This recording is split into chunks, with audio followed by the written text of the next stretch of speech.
Board Games Insider, a proud member of the Dice Tower Network, and major irritant of Tom Vassell.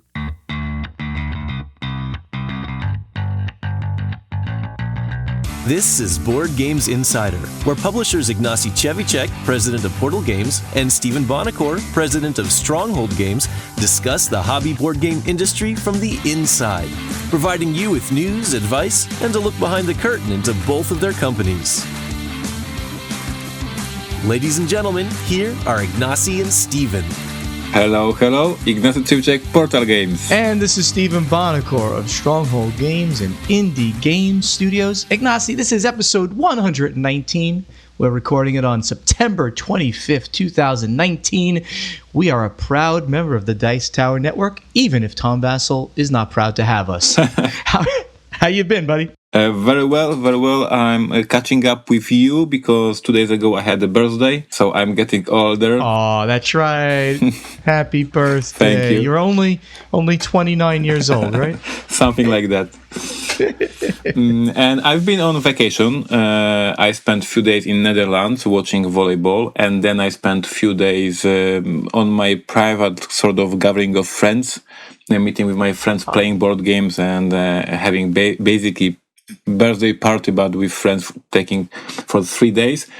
So I've been awesome. What do you call it? It's called TrzewicCon. So it's sort of like Little Booty Con. Correct. So if our friends and fans remember from last episode, yes, when I discovered what your last name actually means in Polish. Very good. And in all craziness and all fun stuff we provide in the podcast, if I can say something serious this time in the beginning of the show, I'd like to. Sure. Because when I was coming back from Netherlands, I stopped in Germany for a lunch in a random city. I visited a random mall. I, of course, decided to visit Toy Store because we are in this industry. Of course. And of course, there was a detective. And I want to send this message once again, over and over again. We said it many times. In Germany, Spiel des Jahres nomination or Kenner Spiel des Jahres nomination means that this game will be in every damn toy store in Germany. It is so important. So there was a Scrabble Harry Potter, it was Clue Harry Potter, and there was Detective, like in super random place next to the mass market games, but because there is a logo of Spiel des Jahres, Detective was there in a random toy store in Germany. So once again, strong message to retailers, because I know many retailers are listening to us. If any game gets Spiel des Jahres nomination in Germany, you guys should have this game on the shelf because this jury knows what they are doing. It works in Germany for 40 years. And even the stupid mall, toy store or something knows that the game with this logo is important. And there was Harry Potter important, there was Scrabble important, but they knew that Detective this year must be important as well. So strong message from Germany. These games with this logo, they sell well and they are good, I would say, representation of our hobby. That's right. That's absolutely right. Thanks for bringing that up. Just one more thing. I took a selfie in a mall in the middle of Germany, which was very stupid, and people were looking at me. Some random dude is making selfie with a shelf of board games. They had no clue that I'm the designer of the game, but it was very fun. It was very funny. You're only so famous. Yes. You're I always like to say I'm a big fish in a small pond. Correct. A very, very small pond. Anyway, I'm back from a real vacation in an undisclosed tropical location, and where I relaxed a lot. We recorded from my undisclosed location, and that was the only work, so to speak, that I did last week, which was great. But so we're back, and we're really in full swing and trying to get everything ready, of course, for the upcoming final end of the convention season and the holidays. So tell us, Ignacy, what is happening over at Portal Games? Yeah, so of course Operation Essen, but as we mentioned in a couple of past episodes, it should be smooth this year, and we were at the Essen so many times. So the product is printed, and the booth, of course, is secured. The artwork for the booth is ready. We are looking for the few last volunteers. So Operation Essen, of course, is a major event for us. But for me and for my team, we are well prepared. We are looking for the important events that are coming after Essen. So for us, preparation for the Stronghold Undead Kickstarter, and we are playing every single day on the prototype, on the new components. We are changing the board, we are changing some tokens. So there is a lot of work to prepare the Kickstarter. And 2 days ago, I think, yes, it was 2 days ago, we released a free case for Detective. We are celebrating first birthday of Detective 1 year. It was a blast. It was a huge year for us and for the game. And we are celebrating the free case. It is called Natural Causes. And I strongly recommend everybody to check it out, to play it, because this case is constructed in the way that you can play even if you don't own the base game of Detective. So it is. It has all the needed files, the board, the tokens, everything you need. You can just download the files and print one sheet of paper. Like this is so simple, just one piece of paper, and you can play Detective and learn why this game got so many hours, why everybody's talking about Detective this past few months. So huge effort from my team. But yes, I hope many people will discover Detective for the first time. Of course, a fun anecdote as always. This weekend before release of this case, so we released it on Monday. On Friday, our Polish website got attacked by the hackers at Get Down, and we restored this website today. So 2 days after releasing the case. So on one hand, we are getting ready to celebrate the birthday. We are ready with the case, and then we got hacked, and we have no Polish website. English users had no problems. English website was fine, but Polish was dead for 4 days, and because there is no per se IT people in my company, so we had to outsource, we had to hire a company, we had to fix it. A lot of stress, not funny whatsoever, but it's over. We are back online. So once again, everybody play Detective. Now you have case for free. You don't have to own the game. Natural Causes, have fun. This is what's important this week for me. That's fantastic. Over at Stronghold Games, already out in the market, as I reported last week, second edition of Diamonds, our great trick-taking card game, and Amul, our card drafting game with our friends over at Loud to Pellet. Go check those out. Pre-orders are continuing, but by the time you hear this, Encore, which is Knockmall over in Germany, will be in stores. That's street dating Wednesday, October 2nd, so a week from the time that we're recording this. Concluding our 6-game series, Roll and Write series. So check all those out. Once you buy into how cool the Roll and Writes are, you're going to enjoy getting the next one and the next one. And then we end the year with the releases of Coffee Roaster, which is our solo game with our friends at DLP Games, Fire, and Fast Sloths, both from Freedom and Freeze. Very interesting, very different. Fire, that 1 to 2 player game set in a retro arcade style a la Space Invaders, and Fast Sloths, which we are calling a pick me up and deliver me game, because you're a sloth. You can't move around fast and you're too lazy. So the animals have to pick you up and deliver you to get all the juicy fruits in the market. Cool. Yeah, it's really cool when you play it too. Not only a great concept. And then the Kickstarter releases are all going to hit right at the end of the year, and that would be Aftershock by Alan Moon and Bobby West, Egizia Shifting Sands, Terraforming Mars Turmoil. And we're going to have some good news for backers. We're going to be sending that out pretty soon. Looks like we're going to be hitting our dates really closely on that one especially. And then D-Mocker will also come out. Those are our end-of-year releases at Stronghold Games. And, of course, it's like crazy Essen preparation. Essen is the only thing that we talk about now, making sure everything's there, what games are being shipped in on containers, what games are coming in air freighted in. Always crazy. You guys, you're doing pretty well on your preparations too? As far as my team informs me, we are good. Who knows, though? Maybe not, right? Exactly. And, of course, you're going to see me right before Essen. We're making that. We announced at the end of the show last time that I'm going to make a quick side trip to Poland, and we'll meet for dinner or something like that. You and me, and hopefully Mary and Zev is going to be there. It's going to be really good. And I will bring some more fun people than me, so we can have somebody to drink beer with. Nice. So it's going to be fun. Good. Should have a good time. All right, and I think that's it. Let's go over to the event deck. The event deck. Here's the latest news from the board game industry. So we have a bunch of things, a bunch of interesting pieces of news. Some, we've been delayed a little bit, so not all of it's 100% brand new. Sorry about that, because we have so much news that does come out in this industry. The first thing is about Barnes & Noble. We talk a lot about them, biggest brick and mortar bookseller. They're going to have fewer planograms, and planograms is when they create the shelving and put the games and say, this spot is always for Terraforming Mars. This spot is always for Detective. That kind of stuff. They're going to have fewer of those, and they're going to allow the stores to actually determine what's best for their markets, which is interesting. So let me read a little bit. Publishers selling to America's largest book chain may be in for some changes as new CEO James Daunt takes over in the wake of the closing of the sale of the company to UK chain Waterstone's parent Elliott Advisors. Now, we reported on that a few weeks back.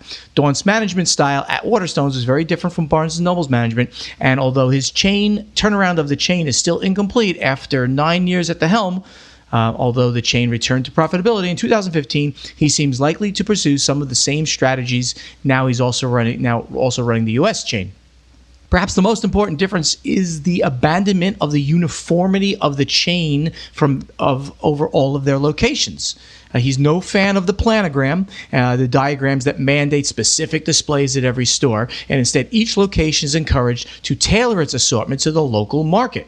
And a second difference related to the first is the elimination of promotional allowances paid by publishers to ensure a prominent display.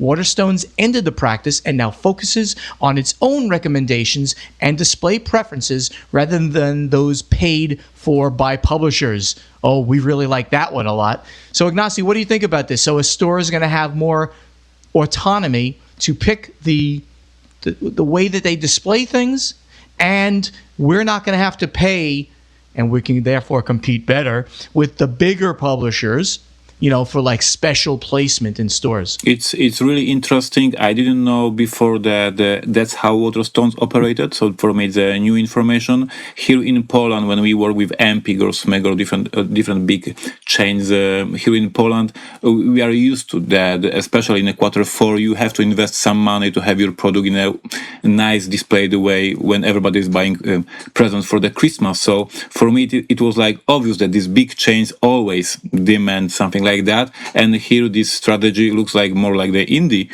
friendly environment. Yes, that even smaller publishers can have their games on the display if the game is good, if the game sells in the if the team working in this particular store likes the game, can explain, can recommend to the customers. So we will see. The numbers they show are very interesting. I guess you look at them already, because what's super interesting is the rate of the returns from you saw that? Yes. Returns to publishers from Waterstone average on 4% compared to 20 to 25% returns from Barnes & Nobles. So apparently the team that is working in this particular store knows what they sell, knows what they order, and so the returns are much lower, which is awesome for us. Yeah, that is a huge, huge thing. So one of the problems with selling to Barnes & Noble has been over many years that when you sell something, they have the ability to return, and they return things, and it costs quite a bit of money to us after we've been paid. Then we have to pay back. It's a really bad thing that happens. So we have to be very careful about what we do sell to them, what we want to show in the store, because if it's not going to be a big enough quantity that is actually sold, we get it back, you will get it back, and therefore we have to pay back the money. It's bad. So under the way that Waterstones has been working, the average quantity, the average percentage returned is only 4% versus 20 to 25% in Barnes & Noble returns, which is huge. I would say that of all of these things is probably the most significant portion of this change, and I think that's a really, really good way of doing business, and I hope that the new CEO can implement the strategies that do the same thing. That would be great. Inca and Marcus Brand's Exit the Game series of escape room games have sold more than 4 million copies worldwide. Now that is just a phenomenal number. Let me read a little bit. Escape Room in a Box series Exit the Game has shifted over 4 million copies Sold. I guess that's an English word for sold. This is coming from a UK site. Since they put this game out in 2016, Cosmos has announced. The Exit series launched in Germany and Italy in 2016, followed by the first trilogy of standalone escape room puzzles, The Pharaoh's Tomb, The Secret Lab, and The Abandoned Cabin, coming out in English the following year.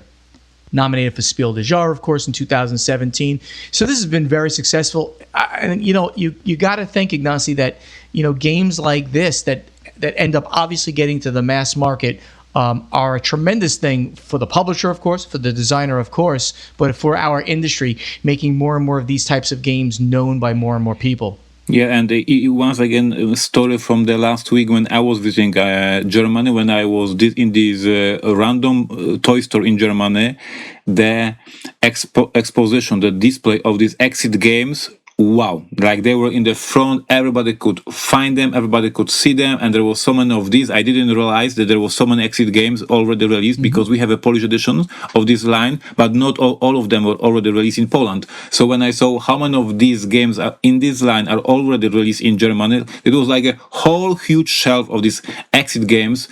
So definitely huge success for Cosmos. These games are brilliant. I strongly recommend everybody to check them out.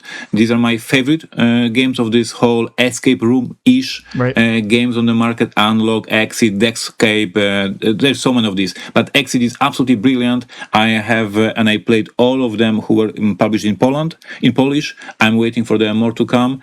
And 4 million, wow, there is 3 million and more people waiting for Play Detective, I guess. Like there is customers waiting to play Detective, because there's so many gamers out there. Exactly. This next one is a very interesting article. Rising Sun comic book series will include exclusive content for the board game. So Rising Sun, Eric Lang's board game of warring samurai and legendary monsters from Japan folklore, is being adapted as a comic book series that will include new content for the tabletop title. How cool is that? Get the comic book, get some content for your actual game as well. Rising Sun is being turned into a 3-part mini-series from comic book publisher IDW. Skylanders writers Ron Mars and David Rodriguez, and Star Trek Year 5 artist Martin Coccolo. Comic book story will follow Koi-chan leader. He's killing me with these names. I love it. Yes, Jeff, keep going. That's awesome. Kyoko, as she sets out on a quest to protect Japan from some of the Rising Sun's formidable creatures, including the dragons and monsters. So, in essence, you're going to be able to get content that comes out of the comic books and goes directly into your games. I mean, that's brilliant. That's great. Good on Simon and Eric Lang for being able to create this integrated series of not only the board game, but now bringing it into a whole nother publication realm, comic books as well. Yes, on one hand, I'm fully on board because I'm a huge comic books fan, and I have hundreds of comic books at home. So I'm loving this idea, of course. But I remember like a few months ago, we were covering here the news that Simon is opening the whole office in LA to work on with the brands, working with the IPs, and the news was saying that they are going to publish board games based on the IPs, but also create the other content based on their board games and their IPs. So this, hopefully, this is one of the first steps that they have the brand, Rising Sun, the board game, and they are looking for the, now, I don't know, video games, comic books, like, that's awesome. This is a good direction. I love it. More of that. I love comic books. I love Rising Sun. I'm publisher of this game in Poland. So awesome stuff. Awesome. I love this one. Our hobby gets a lot of money infused into it when we see things like this. A complete set of original Pokemon cards, including Shiny Charizard, sells for 88,000 British pounds. That's 107,000 US dollars, give or take. So a complete set of Pokemon cards from 1999 has fetched over $100,000 at auction. The collection of 103 cards from the first edition of Pokemon trading card game sold for $107,000 plus, the most money ever paid for the TCG, according to TMZ. Bidding started at 25,000 US dollars. Golden Auctions, which held the auction, says that the key to the set's staggering value was the pristine condition of the cards, which were all graded at Gem Mint 10. Golden claims that fewer than 50 of some of the 20-year-old cards exist in such a top-grade condition. A similar complete set of mint first edition Pokemon cards went under the hammer for $100,000 in December 2017. So this is second time that basically $100,000 set of cards were sold of Pokemon. You wouldn't. I don't know. I would never think Pokemon would get that kind of number, but there are some huge fans obviously out there of Pokemon still to this day that want these perfectly pristine cards. I don't want to offend anybody, but collectors, you are crazy. That's for sure. I'm waiting for an episode of our podcast, I guess in 20 or 30 years, when one of my games will be auctioned, like first edition of Robinson Crusoe, and I want to see that numbers. I have a couple of copies of Robinson Crusoe in my house, so that will be a good retirement plan for me. It's going to fund your retirement with that. Yeah, but if just to show the craziness of this whole prices for the cards, even the whole collection, even the singles, I was using Magic the Gathering cards for the prototype and playing, and Marek, my employee, looks at the prototype and says, dude, this card is worth $50. What are you doing? It is used by me for the prototype. Collectors, singles, card games, I don't get it. I respect that. I hope my game someday will be very expensive, but $100,000, my God. That's a big number. So we got a couple of things that have happened to people within the industry. I want to get both of these at least in today before we move on. Lance Meixter, very good friend of mine, has joined Fun Again Logistics. Lance Meixter, whose YouTube channel Undead Viking Videos has over 14,000 subscribers, has joined Fun Again Logistics as account manager. In that role, Meixter will be the primary representative for publisher clients, supporting their Kickstarter fulfillments, attending conventions around the world on Fun Again's behalf, and produce promotional videos. In addition to his YouTube channel, Meixter has had collaborations with Board Game Geek and Tasty Minstrel Games. Fun Again Logistics was formed from the acquisition of Hit Point Sales and Ship Naked by Fun Again Fulfillment. So we had just reported that Fun Again had just acquired Ship Naked, and they are expanding their role to help out companies that need Kickstarter fulfillments. Lance is a great guy, just recently left Tasty Minstrel Games, now joining with Fun Again Logistics. That's a great pickup for them, because not only is he just a great, fun, nice, friendly, big bear of a guy, he's also a very talented, very smart guy. So very happy for him and for Fun Again Logistics in this. You know Lance, I assume, right? Absolutely great guy. Kudos for him, kudos for Fun Again, and good luck for everybody involved. And yes, that's a good news. Lance is an amazing person. Right. And the last thing, we're going to end on a very, very sad note. And this is Rick Loomis, who is the Gamma co-founder and longtime game publisher, has passed away. So longtime game publisher and Game Manufacturers Association stalwart Rick Loomis passed away on August 23rd from complications related to cancer. He was 72. He had revealed the cancer diagnosis earlier this year, and that came out on ICV2 back then. Loomis was the owner of Flying Buffalo Games, which he founded in 1970. Many of our listeners were not born in 1970. That's how long. Including co-host. Including the co-host. I must say that I was 9 years old then. The company published Nuclear War, Nuclear Escalation,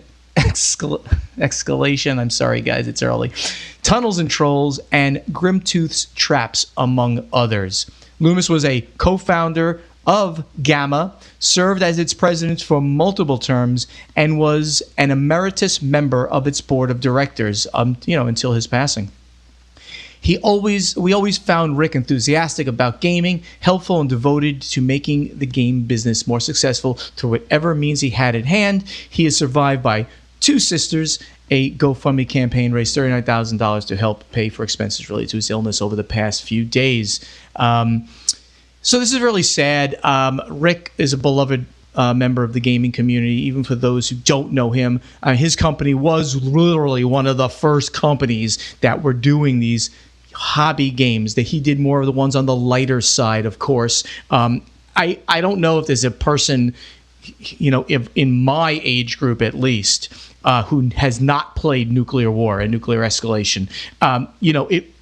While maybe not being a modern game in its core mechanics, it was one of those games that everybody picked up back when, like, I was a young person in high school and in college, just to get around a table and do silly things together. You were actually nuking the whole world. While that doesn't sound like a very friendly theme, it was one of those games where very often everybody lost, and that's kind of the thing about Nuclear War. We all lose. Don't play the game. But you were playing it in a tongue-in-cheek kind of way, and the game was just fun to sit around and do. Tunnels and Trolls, which was a takeoff on Dungeons and Dragons, was his role-playing game, and it's a classic game of role-playing for back in the day. We wish Rick and his family all the best in this time. So very sad, but it's good to memorialize them in this way. Strategy and tactics.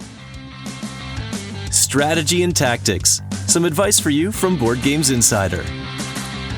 So Michael Murphy, who is one of my Knights of the Stronghold, he works for me all the time at Origins and at Gen Con, and his BGG handle is Michael Murphy. Love it. Determining print run size is his question. If a game has a certain theme, such as Cthulhu or cats or comic book characters in the MCU, is there any historical data you can use to justify a larger print run? I know many of my purchases can be driven by including certain themes and will incite me to buy something I would not normally be interested in. Similarly, if a specific designer or artist is attached to a project, how much does their name recognition add to your numbers? Ignacy, why don't you take that first? Yeah, so of course, on my side, on Portal Games, we don't have like a strict data that we can look and decide. Like when we were doing a sequel to Tides of Time, it was called Tides of Madness, and it was set in a Cthulhu mythos setting. Of course, we felt quite confident that there's so many fans who love Cthulhu that we can do a good print run and be quite safe. But of course, we have no data. Like we have no clue how many Arkham Horror games sold FFG, and even if I have this number, it doesn't compare to Tides of Madness, which is a completely different game, even though it shares that team. And the same with he asked about the designer. Now we are preparing to print the new case for Detective that is written by Rob Daviau, amazing designer, amazing writer, and we have a huge hopes for the sales of this expansion. But still, like, there's no actual data that I can compare. I don't know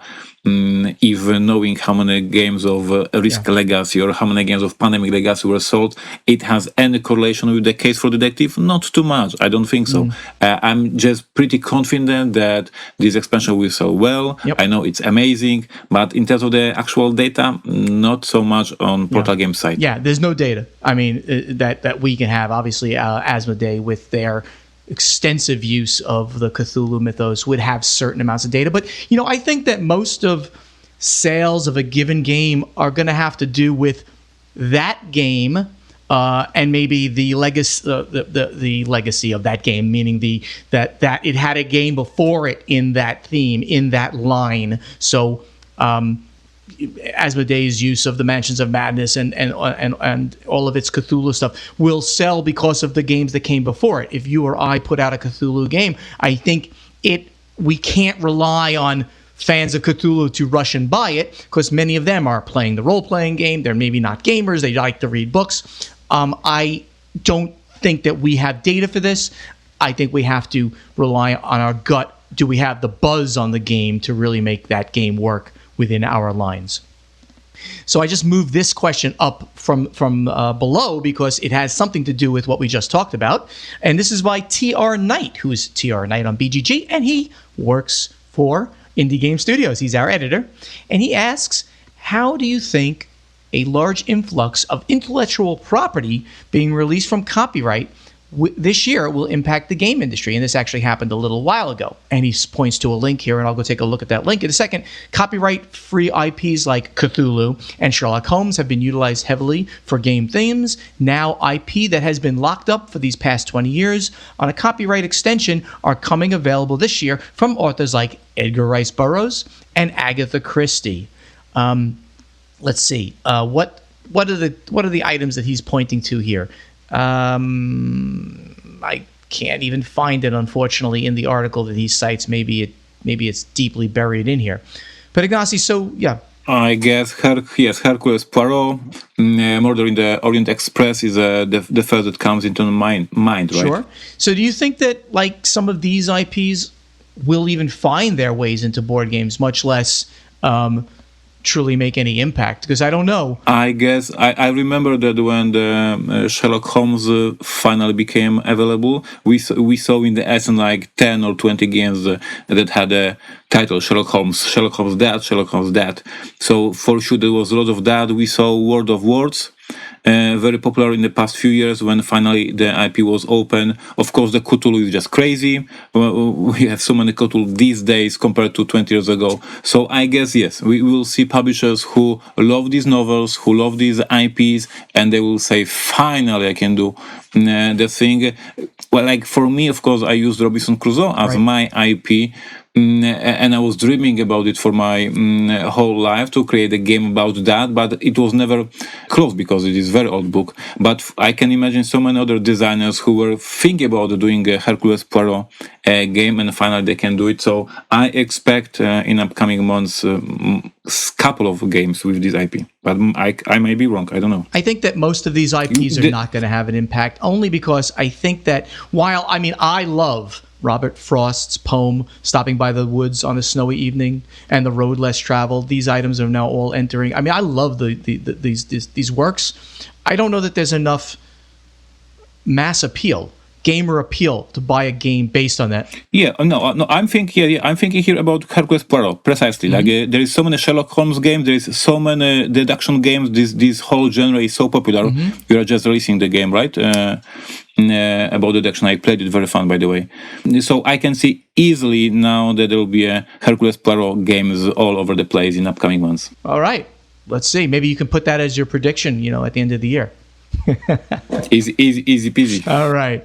So Stefan, who is A.O. Berkilak on Board Game Geek, he has one question for your podcast, especially for Ignacy. The topic is balancing. What I love about two of my favorite games, Cry Havoc and Imperial Settlers, both of yours, is the completely different factions and races. However, with it, balancing gets even harder. A, how do you approach this topic in general? And B, do you try to tackle potentially unbalanced factions later with an expansion? For example, Aftermath on Cry Havoc. And C, how do you handle the felt, in quotes, imbalance by players? So people who think it is unbalanced, they feel it's unbalanced, but are not correct due to smaller sample sizes or wrong tactics. Ignacy. The answer for this question takes about 1 hour. This is my seminar I run at the conventions. But long story short, balancing games is much easier than gamers think. Like for gamers, it is like, this is so difficult. How they do it? Like this is so important. Balancing game is the last step of designing game. Like gameplay is a king. You have to have fun game. You have to have smooth game, easy to understand. And then, as I always joke at the seminars, and then you give this prototype to a bunch of Eurogamers for 2 weeks, and they will just balance it because they're crazy and they love mathematics. Of course, it is not that easy, but in a serious note, this is the last step of the designing game. This balancing thing, because it's just checking the numbers, and tweaking a little bit some cards. So this is not that difficult as everybody thinks. How do we approach this topic? Playing. There's no computers involved. There's no super complicated process. It is just knowing the game very well when it's finally finished and it is smooth, and just playing over and over and over again, tweaking, and it is ready. This is not that difficult. then in terms of if we potentially fix some factions after releasing the game, yes, sometimes there are situations when gamers find some winning strategy, some super powerful combos, and they complain that it's too powerful, and then sometimes publishers try to fix it. We indeed, in the Aftermath expansion, we change some of the powers for the Cry Havoc. So yes, sometimes the publishers do it. And how do we handle the felt of imbalance by players? I wrote an article on my blog that had, I guess it had 1,000 thumbs. This is the most thumbs up article on the Board Game Geek. Really? It's by me. World record, yes. You. Yeah. More than, yes, I'm serious. More than 1,000 thumbs up. So basically, I made fun of it. Like, I have a very strong feeling that if a random player, very smart player, I appreciate every player, I know that you are a guys smart person, but if you, very smart player, thinks that after 1 or 2 games you know more about strategy and balance than my development team that is working on this game for the 6 months, no, you don't. Like, and this is premise of this article. I made a little bit of fun of that. I appreciate the smart players. I appreciate you trying to find winning strategies, but you spend with this game 1, 2, 3 evenings. We spend half of the year. Like, we know our work. That's right. So while you were giving that very long and very well thought out answer, I determined that the next question is so long that we're going to have to wait until next week. So I'll be the bad guy. I determined what a phrase. Like, it's. I would never use such a phrase. That's funny. I determined that this is too long. So I will move on to the final scoring. I accept it. Final scoring. Let's find out what's happening at Portal Games and Stronghold Games. Hey, thank you everybody so much for listening to us. Please help us spread the word about this podcast by telling your friends to download Board Games Insider wherever they get their podcast, on iTunes or Stitcher. And if you want to ask us questions for our strategy and tactics segment, post them in the correct guild on Board Game Geek. And of course, we have a Facebook page for Board Games Insider /Board Games Insider, and we have Facebook pages for Stronghold Games /Stronghold Games and /Portal Publishing, and the company websites are strongholdgames.com and portalgames.pl, and of course portalgamesus.com, all of which have been secured and not hacked anymore. So please go there to sign up for our newsletters to keep abreast even more about what's happening within the company. You want to talk to Ignacy or Stephen, you can catch us on Twitter. We answer all that stuff mostly on Twitter with us and our staff, but mostly we're out there talking to you at Stronghold Games, at Chevy Check. Instagram is the same, at Stronghold Games and at Chevy Check, and we both have YouTube channels, of course. We're going to see you, hopefully, at some upcoming conventions, right? Ignacy, Essen. Essen it is. All right, we're going to see everybody there, hopefully, at least everybody in Europe that can make it there. And if you want to have your podcast edited by our main man, Matthew Jude, he's amazing. He's from This Game Is Broken podcast. You can reach him at thisgameisbrokenpodcast@gmail.com. He'd love to talk to you about editing your podcast. Ignacy, we're at the end. Do we have anything super secret to talk to anybody about, or are we pretty much done? I have the news that will bring no value whatsoever, so it is good news for the end of the podcast. No value. Tomorrow, no value, Ignacy. No value. I promise you, no value from this news. But I have this news. Tomorrow, I will be in Krakow giving a seminar about narration and building a team in the board games, and it will be in the University of Krakow. It will be a very fancy room with the professors and like very smart people, and I will be just being me, so they'll be very confused. That's cool. That's kind of cool. I was invited. There is a conference about basically role-playing games and literature and how these two genres mix, and I was involved as a board game that tells stories, and I'm opening this conference, so I'm a little bit stressed out, and I'm pretty sure these all serious professors and academics will be very confused when they see me. That's a good one. Very good. All right, everybody, we'll see you in a week. Thank you for listening. Talk to you soon. Bye-bye. Bye-bye. Thank you for listening to Board Games Insider with Ignacy Chevicek and Stephen Bonacore. Board Games Insider has been made possible by you, our listeners and hobby board game enthusiasts. Ignacy and Stephen thank you greatly for your support of their companies and the hobby board game industry. Follow both Portal Games and Stronghold Games on Twitter, like both companies on Facebook, and sign up for their newsletters on portalgames.pl and strongholdgames.com. Please join us next time on Board Games Insider. You're listening to the Dice Tower Network, the home of smart people, insightful board gaming commentary, and Stephen Bonacore. Find out more at dicetowernetwork.com. Our network.com. Our network.